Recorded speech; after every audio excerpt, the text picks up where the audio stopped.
शिव वह है जो शब्दों से परे है और फिर भी शब्दों में समाते हैं, जो निर्गुण होकर भी भक्तों के भावों में बसते हैं।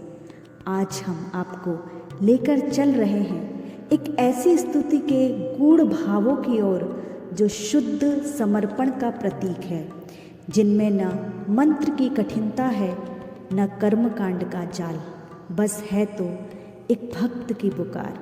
यह स्तुति है रुद्राष्टकम, जिसकी रचना गोस्वामी तुलसीदास जी ने की थी, जिन्होंने रामचरितमानस जैसे दिव्य ग्रंथ को भी लिखा।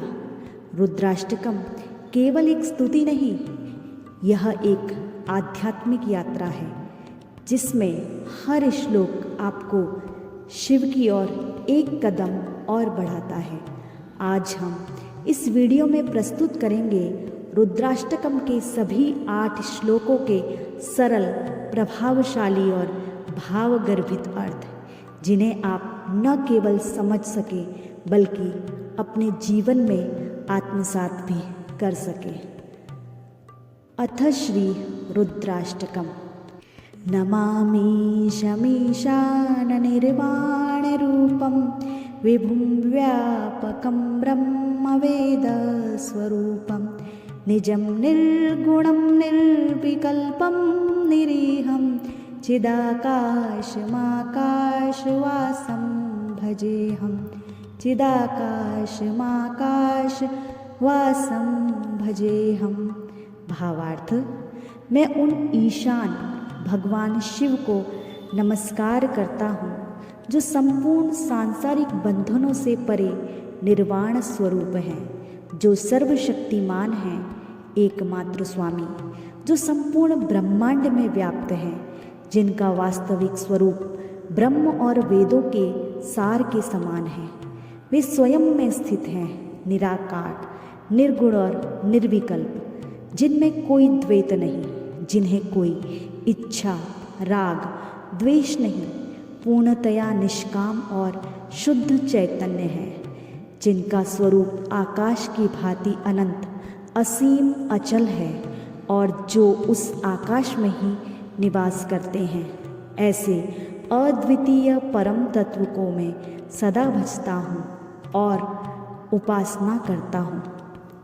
निराकार मोकार मूलम तुरीयं गिराज्ञान गोतीतमीशं गिरीशं करालं महाकाल कालं कृपालं गुणागार संसार पारं नतोऽहं गुणागार संसार पारं नतोऽहं।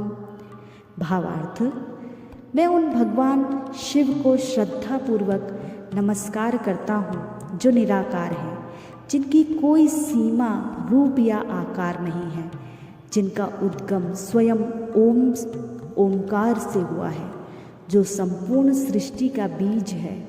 वे तुरीय अवस्था के स्वामी हैं, वह अवस्था जो जागृत, स्वप्न और सुषुप्ति से परे है।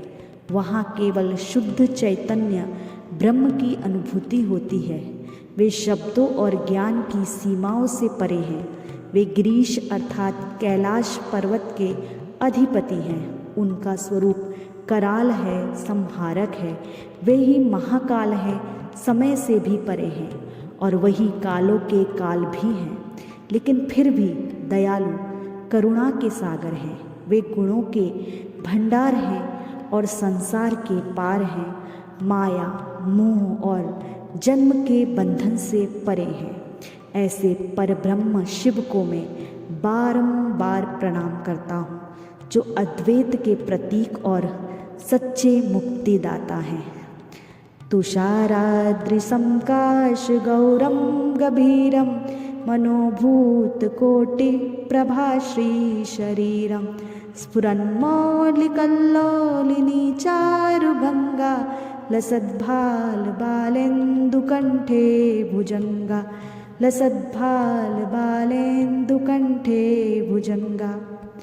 भावार्थ, मैं उन शिव शंकर को नमन करता हूँ जो हिमालय की शुभ्र शिखरों जैसे गौरवर्ण वाले हैं, जिनका तेज इतना गंभीर और दिव्य है कि कोटि कोटि मनों में एक साथ बस जाए, जिनका संपूर्ण शरीर तेजोमय और सुंदरता की चरम सीमा पर है, मानो मन और चेतना के प्रकाश से बना हुआ हो, जिनकी जटाओं में गंगा की निर्मल धाराएं कल कल करती हुई बह रही हैं, जो आकाश को भी चीरती हुई ब्रह्म ज्ञान की गति को दर्शाती हैं, जिनके मस्तक पर चंद्रमा सुशोभित है, न केवल शीतलता का प्रतीक है बल्कि चिंतन, विवेक और शांति का भी द्योतक है, और जिनके कंठ में वास करता है भुजंग, एक सर्प, जो इस बात का संकेत है कि उन्होंने विष को भी गले लगाकर संसार को बचाया, फिर भी उनके हृदय में शांति, सौंदर्य और गांधीर्य स्थिर है। चलत कुंडलं भ्रूसुनेत्रं विशालं प्रसन्नाननं नीलकंठं दयालं मृगाधीशचर्माम्बरं मुण्डमालं प्रियं शङ्करं सर्वनाथं भजामि, प्रियं शङ्करं सर्वनाथं भजामि। मैं उस शिव शंकर की भक्ति करता हूँ जिनके कानों में झूलते हुए कुंडल हैं, जिनकी भौहें घनी और नेत्र विशाल हैं, जिनकी दृष्टि में शक्ति भी है और करुणा भी, जिनका मुखमंडल सदा प्रसन्न रहता है, मानो संपूर्ण सृष्टि की शांति और आनंद का स्रोत वही हो, जिनका कंठ नीला है क्योंकि उन्होंने विष का पान कर संसार को बचाया, फिर भी वे दयालु और कोमल हृदय वाले हैं, जो शेर की खाल पहनते हैं। यह उनके वैराग्य और निर्भयता का प्रतीक है, जिनके गले में मुंडों की माला है, जो यह दर्शाती है कि उन्होंने अहंकार और मृत्यु पर विजय पाई है। वे संपूर्ण ब्रह्मांड के स्वामी हैं, फिर भी भक्तों के लिए सहज और प्रिय हैं। मैं ऐसे शिव शंकर सर्वनाथ का नित्य भजन करता हूँ। प्रचंडं प्रकृष्टं प्रगल्भं परेशं अखंडं अजं भानुकोटिप्रकाशं त्रयः शूलनिर्मूलनं शूलपाणिं भजेऽहं भवानीपतिं भावगम्यं, भजेऽहं भवानीपतिं भावगम्यं। मैं उन शिवजी की वंदना करता हूँ जो प्रचंड है, जिनका रूप और शक्ति प्रलयकारी है, जो प्रकृष्ट और प्रगल्भ है, यानी परम उत्कृष्ट, अडिग और निडर।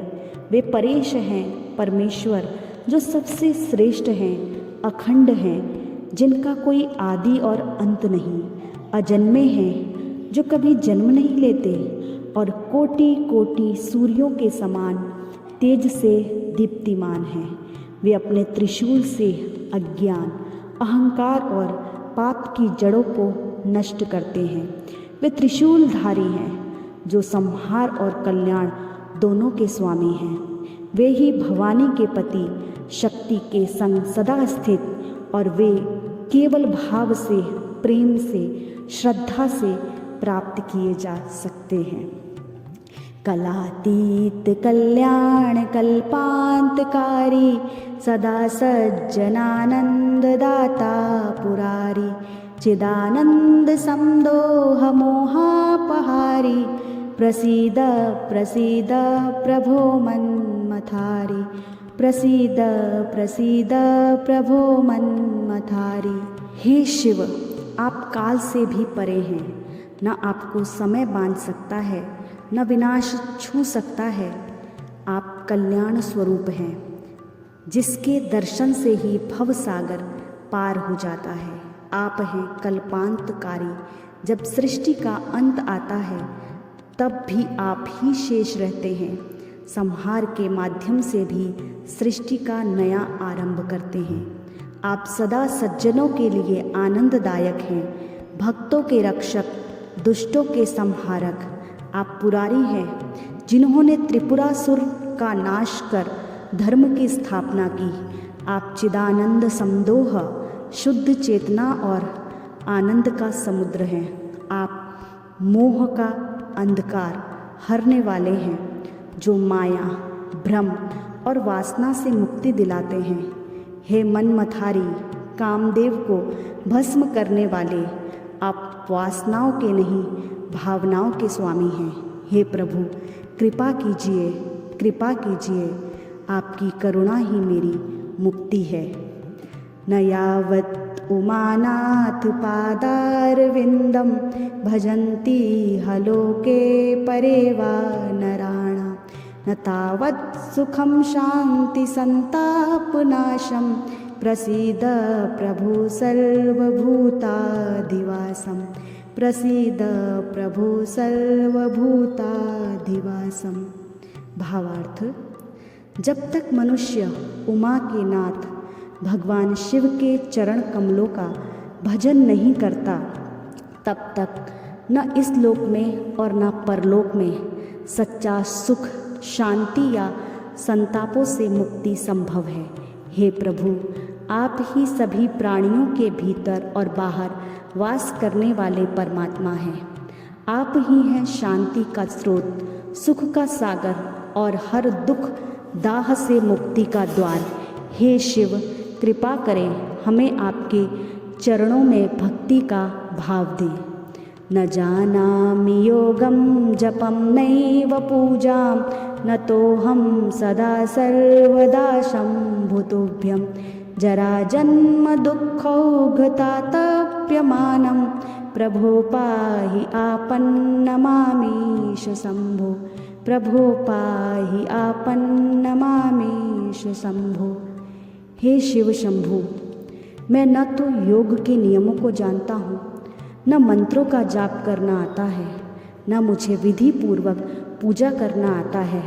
मुझे बस एक ही बात आती है, मैं सदा हर क्षण पूर्ण समर्पण से आपके चरणों में झुका रहता हूँ। इस संसार में बुढ़ापे, जन्म और दुखों की अग्नि में जला हुआ मैं आपकी शरण में आया हूँ। हे प्रभु, कृपा कर मुझे बचा लीजिए। हे ईश्वर, आप ही मेरी अंतिम और एकमात्र आश्रय हैं। इति गोस्वामी तुलसीदास कृतं श्री रुद्राष्टकम संपूर्णम। रुद्राष्टकम हमें सिखाता है कि ईश्वर को पाने के लिए न हमें कर्मकांडों का ज्ञानी होना है, न विद्वान, न योगी, न सन्यासी। बस हमें चाहिए एक सच्चा समर्पित हृदय। ईश्वर को केवल श्रद्धा और समर्पण से पाया जा सकता है। यदि आप दुखों से घिरे हैं, रुद्राष्टकम जपें। यदि आप जीवन में शांति चाहते हैं, रुद्राष्टकम का अर्थ समझ कर भजें। यदि आप कुछ नहीं जानते तो बस इतना जान लीजिए, ईश्वर के चरणों में सब कुछ है। अगर यह दिव्य अर्थ आपको छू गया हो तो कृपया इस ज्ञान को औरत तक भी पहुंचाइए।